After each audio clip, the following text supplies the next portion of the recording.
Witch's Hollow by H.P. Lovecraft. District School No. 7 stood on the very edge of that wild country which lies west of Arkham. It stood in a little grove of trees, chiefly oaks and elms with one or two maples. In one direction, the road led to Arkham. In the other, it dwindled away into the wild, wooded country which always looms darkly on that western horizon. It presented a warmly attractive appearance to me when I first saw it on my arrival as the new teacher early in September 1920. Though it had no distinguishing architectural feature, and was in every respect the replica of thousands of country schools scattered throughout New England, a compact, conservative building painted white so that it shone forth from among the trees in the midst of which it stood. It was an old building at that time, and no doubt has since been abandoned or torn down. The school district has now been consolidated, but at that time it supported the school in somewhat close a manner, skimping and saving on every necessity. Its standard readers, when I came there to teach, were still McGuffey's Eclectic Readers, in editions published before the turn of the century. My charges added up to 27. There were Allens and Wadleys, and Perkinsons, Dunlocks and Abbotts and Talbots, and there was Andrew Potter. I cannot now recall the precise circumstances of my especial notice of Andrew Potter. He was a large boy for his age, very dark of mien, with haunting eyes and a shock of tousled black hair. His eyes brooded upon me with a kind of different quality which at first challenged me, but ultimately left me strangely uneasy. He was in the 5th grade, and it did not take me long to discover that he could very easily advance into the 7th or 8th, but made no effort to do so. He seemed to have only a casual tolerance for his schoolmates, and for their part, they respected him, but not out of affection so much as what struck me soon as fear. Very soon thereafter, I began to understand that this strange lad held for me the same kind of amused tolerance that he held for his schoolmates. Perhaps it was inevitable that the challenge of this pupil should lead me to watch him as surreptitiously as I could, and as the circumstances of teaching a one-room school permitted. As a result, I became aware of a vaguely disquieting fact. From time to time, Andrew Potter responded to some stimulus beyond the apprehension of my senses, reacting precisely as if someone had called to him, sitting up, growing alert, and wearing the air of someone listening to sounds beyond my own hearing, in the same attitude assumed by animals hearing sounds beyond the pitch levels of the human ear. My curiosity quickened by this time, I took the first opportunity to ask about him. One of the 8th grade boys, Wilbur Dunlock, was in the habit on occasion of staying after school and helping with the cursory cleaning that the room needed. "Wilbur," I said to him late one afternoon, "I notice you don't seem to pay much attention to Andrew Potter, none of you. Why?" He looked at me, a little distrustfully, and pondered his answer before he shrugged and replied, "He's not like us." "In what way?" He shook his head. "He don't care if we let him play with us or not. He don't want to." He seemed reluctant to talk, but by dint of repeated questions I drew from him certain spare information. The Potters lived deep in the hills to the west, along an all but abandoned branch of the main road that led through the hills. Their farm stood in a little valley locally known as Witch's Hollow, which Wilbur described as a bad place. There were only 4 of them: Andrew, an older sister, and their parents. They did not mix with the other people of the district, not even with the Dunlocks, who were their nearest neighbors, living but half a mile from the school itself, and thus, perhaps, 4 miles from Witch's Hollow, with woods separating the 2 farms. More than this he could not, or would not, say. About a week later, I asked Andrew Potter to remain after school. He offered no objection, appearing to take my request as a matter of course.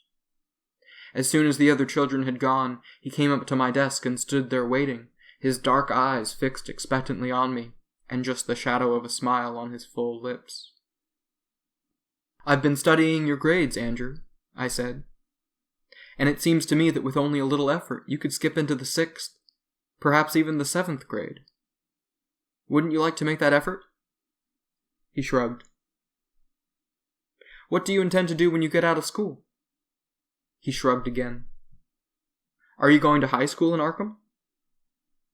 He considered me with eyes that seemed suddenly piercing in their keenness, all lethargy gone. "Mr. Williams, I'm here because there's a law that says I have to be," he answered. "There's no law says I have to go to high school." "But aren't you interested?" I pressed him. "What I'm interested in doesn't matter. It's what my folks want that counts." "Well, I'm going to talk to them," I decided on the moment. "Come along, I'll take you home." For a moment, something like alarm sprang into his expression, but in seconds it diminished and gave way to that air of watchful lethargy so typical of him. He shrugged, and stood waiting while I slipped my books and papers into the school bag I habitually carried. Then he walked docilely to the car with me and got in, looking at me with a smile that could only be described as superior. We rode through the woods in silence, which suited the mood that came upon me as soon as we had entered the hills, for the trees pressed close upon the road, and the deeper we went, the darker grew the wood, perhaps as much because of the lateness of that October day as because of the thickening of the trees. From relatively open glades, we plunged into an ancient wood, and when at last we turned down the side road, little more than a lane, to which Andrew silently pointed, I found that I was driving through a growth of very old and strangely deformed trees. I had to proceed with caution.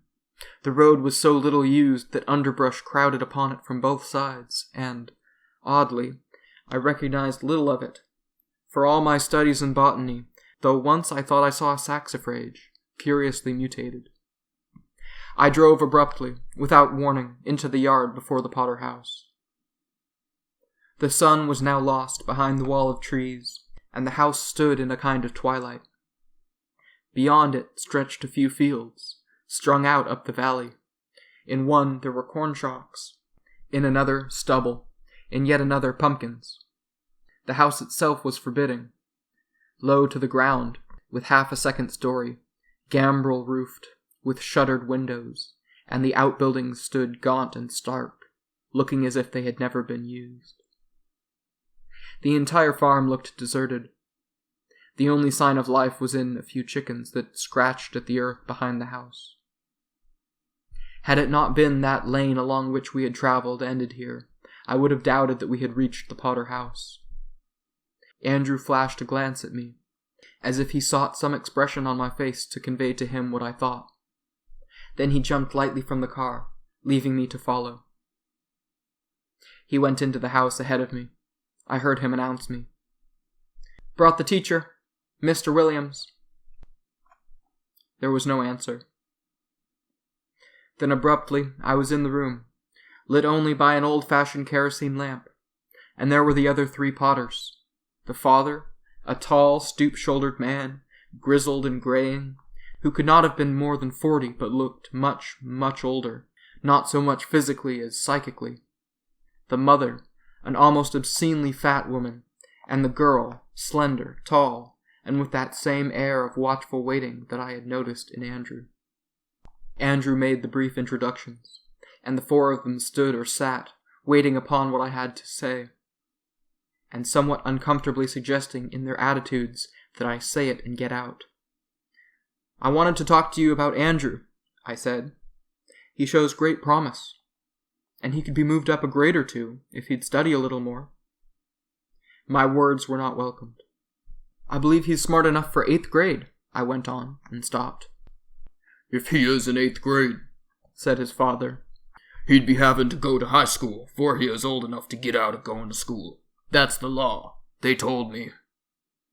I could not help thinking of what Wilbur Dunlop had told me of the reclusiveness of the Potters, and as I listened to the elder Potter, and thought of what I had heard, I was suddenly aware of a kind of tension among them.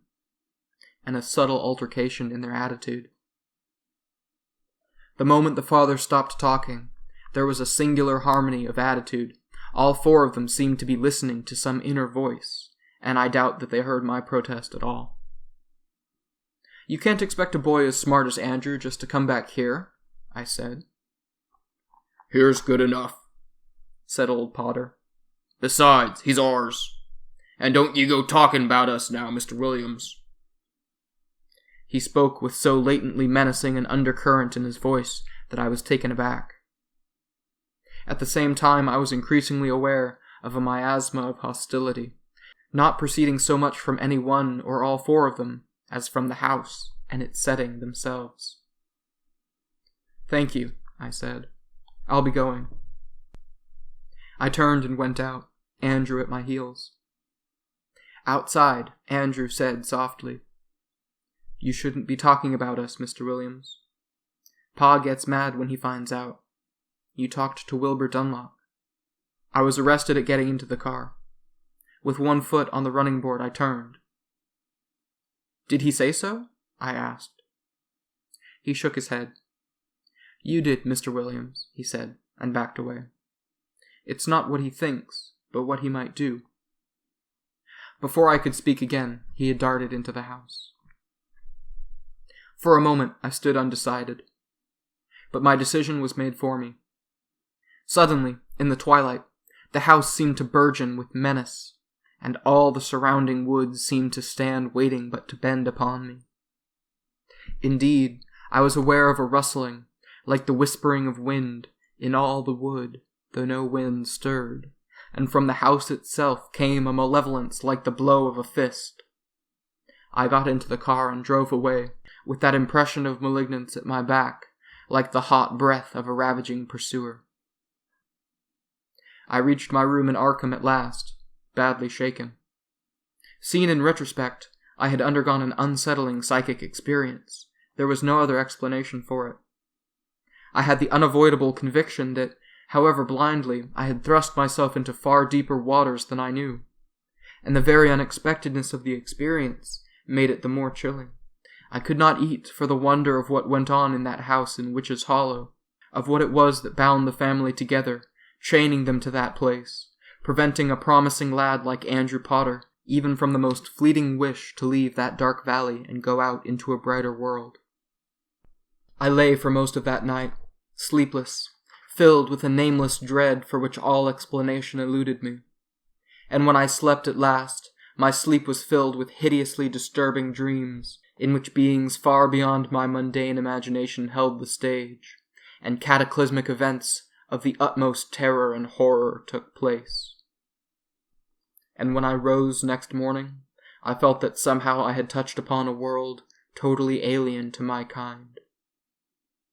I reached the school early that morning, but Wilbur Dunlop was there before me. His eyes met mine with sad reproach. I could not imagine what had happened to disturb this usually friendly pupil. "You shouldn't have told Andrew Potter we talked about him," he said, with a kind of unhappy resignation. "I didn't, Wilbur." "I know I didn't, so you must have," he said. And then, 6 of our cows got killed last night, and the shed where they were was crushed down on 'em. I was momentarily too startled to reply. "A sudden windstorm," I began, but he cut me off. "Weren't no wind last night, Mr. Williams, and the cows were smashed." "You surely cannot think that the Potters had anything to do with this, Wilbur?" I cried.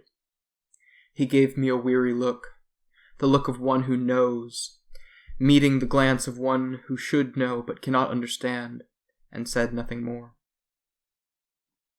This was even more upsetting than my experience of the previous evening.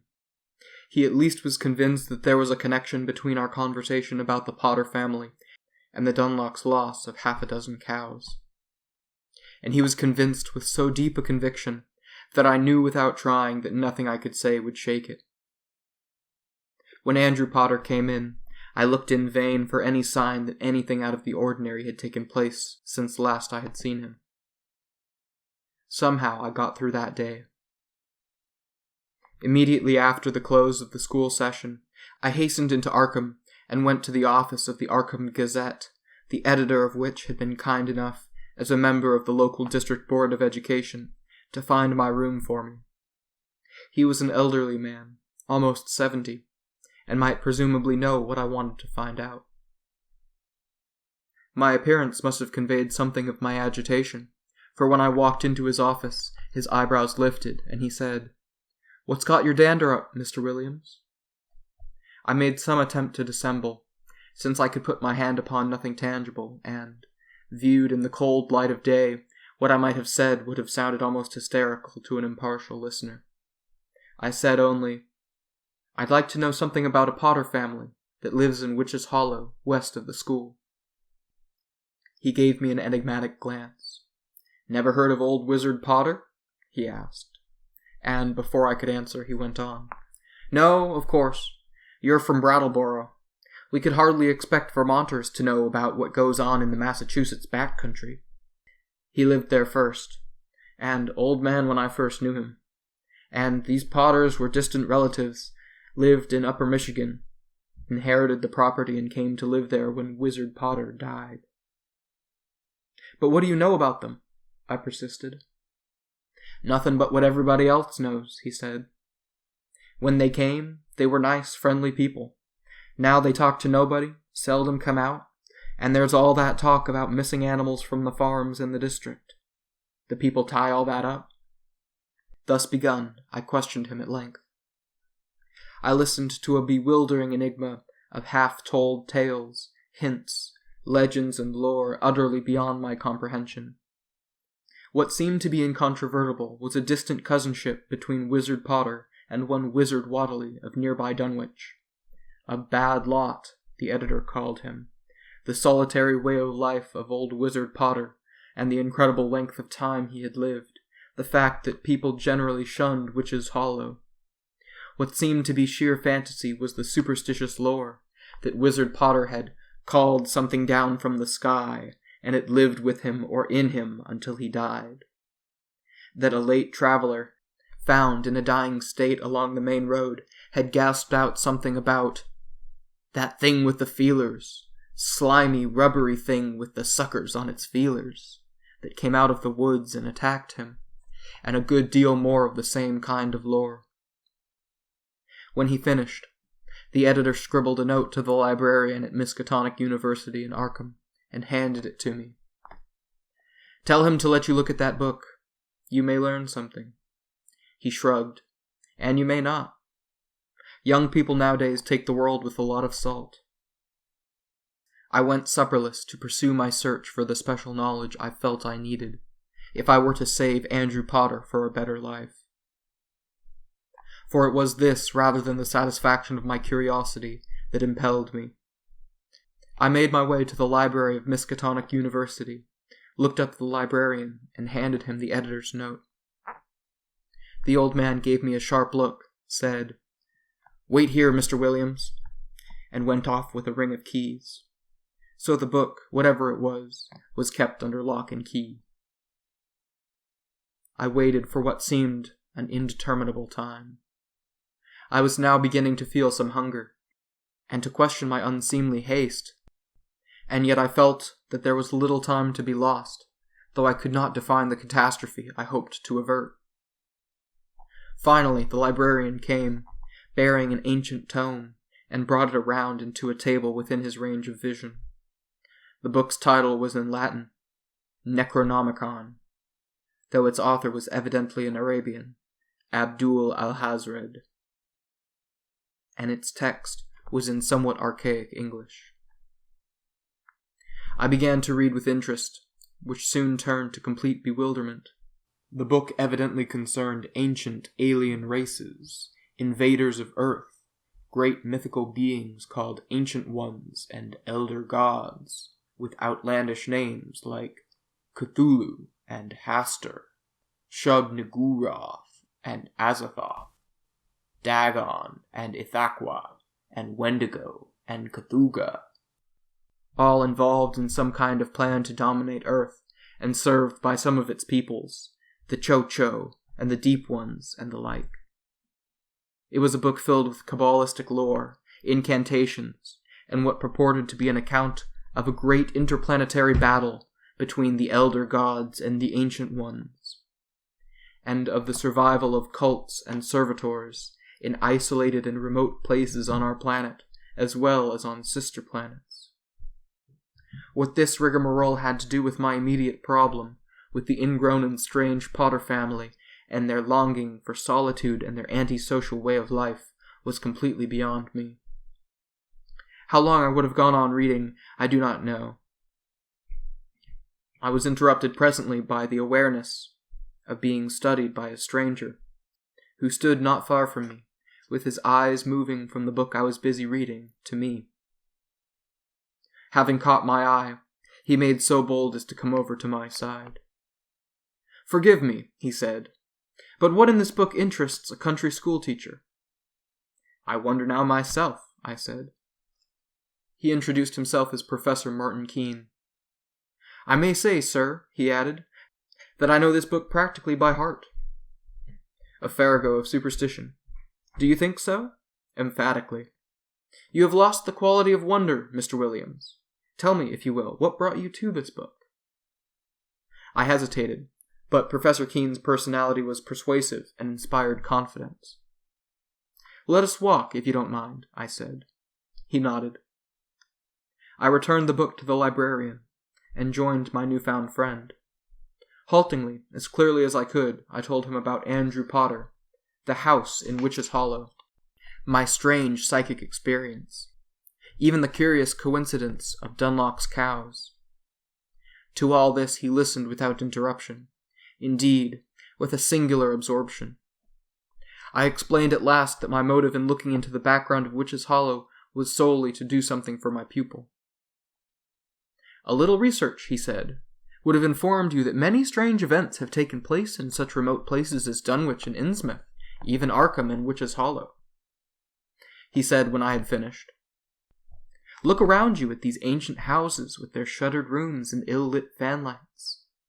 How many strange events have taken place under those gambrel roofs? We shall never know.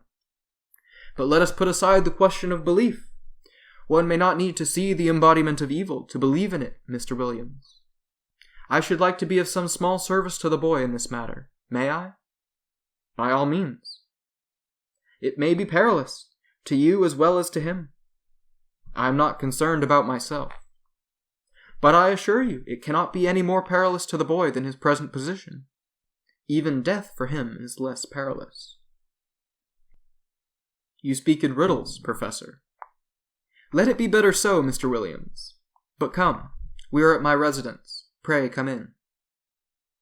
We went into one of those ancient houses of which Professor Keene had spoken. I walked into the musty past, for the rooms were filled with books and all manner of antiquities. My host took me into what was evidently his sitting room, swept a chair clear of books, and invited me to wait while he busied himself on the second floor. He was not, however, gone very long, not even long enough for me to assimilate the curious atmosphere of the room in which I waited. When he came back, he carried what I saw at once were objects of stone, roughly in the shape of 5 pointed stars. He put 5 of them into my hands. "Tomorrow after school, if the Potter boy is there, you must contrive to touch him with one of these and keep it fixed upon him," said my host. "There are 2 other conditions. You must keep one of these at least on your person at all times, and you must keep all thought of the stone and what you are about to do out of your mind. These beings have a telepathic sense, an ability to read your thoughts." Startled, I recalled Andrew's charging me with having talked about them with Wilbur Dunlop. "Should I not know what these are?" I asked.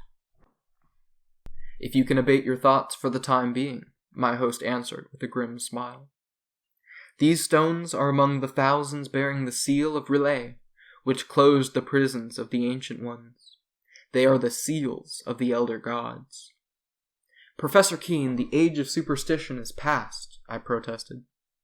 "Mr. Williams, the wonder of life and its mysteries is never past," he retorted. "If the stone has no meaning, it has no power. If it has no power, it cannot affect young Potter, and it cannot protect you. From what? From the power behind the malignance you felt at the house in Witch's Hollow, he answered. Or was this too superstition? He smiled. You need not answer. I know your answer.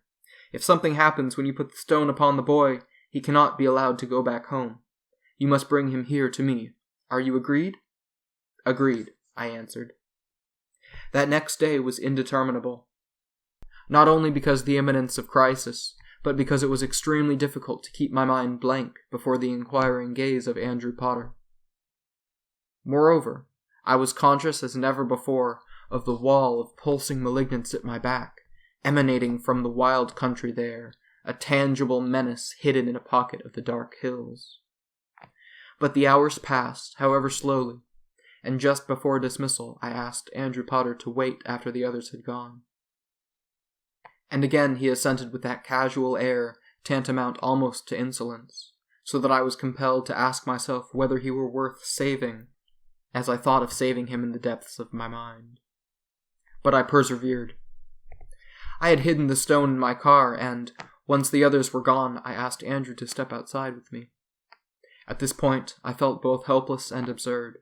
I, a college graduate, about to attempt what for me seemed inevitably the kind of mumbo-jumbo that belonged to the African wilderness.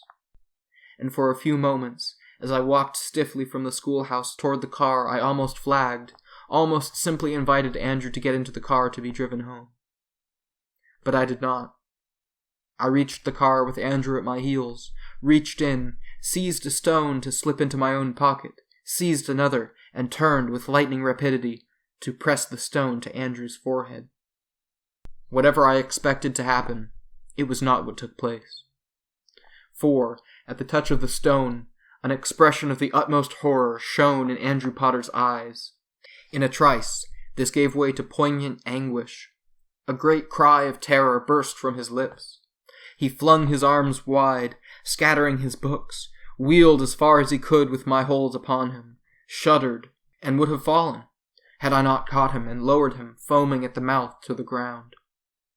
And then I was conscious of a great, cold wind, which whirled about us and was gone, bending the grasses and the flowers, rippling the edge of the wood and tearing away the leaves at the outer band of trees. Driven by my own terror, I lifted Andrew Potter into the car, laid the stone on his chest, and drove as fast as I could into Arkham, 7 miles away. Professor Keene was waiting, no whit surprised at my coming, and he had expected that I would bring Andrew Potter, for he had made a bed ready for him, and together we put him into it, after which Keene administered a sedative. Then he turned to me. Now then, there's no time to be lost. They'll come to look for him. The girl probably first. We must get back to the schoolhouse at once. But now the full meaning and horror of what had happened to Andrew Potter had dawned upon me, and I was so shaken that it was necessary for Keene to push me from the room and half drag me out of the house.